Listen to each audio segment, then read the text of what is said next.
Hey, this is Zio. Today I'm gonna show you how to texture your Quill model, in case you want some finer details in your rendering, or you just want to access the vertex colors as a bitmap to use it in film or game productions. Let's get into it. First, I painted a robot. At this stage, I'm starting to plan how many materials I'm going to use. Maybe the head and the body has some vibrant color, and the wheels and the camera can be metal.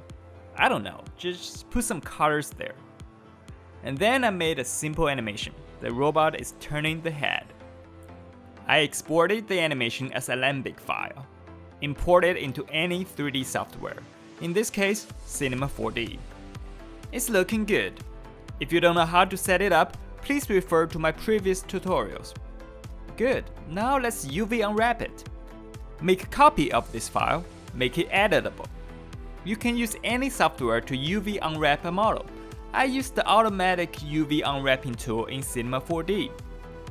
Then I exported only the unwrapped model into a FBX file.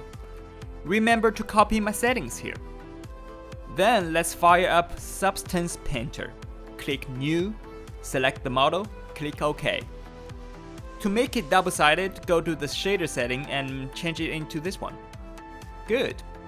Now let's go to Texture Set Settings and Bake Mesh Maps. Select ID, bake it. Boom! All your colors from Quill are now here. You can repaint this map if you like to, but I am going to use this map as masks. Hold Ctrl and drag different materials on your model. You can fill the Quill color into any materials. I think I like this one. Now, export the textures. Go back to Cinema 4D, make a new material, load all the maps. Now you have textured animation in seconds. And this is only the beginning of what you can achieve outside of Quill. Stay tuned to my channel to learn more pro tips on Quill.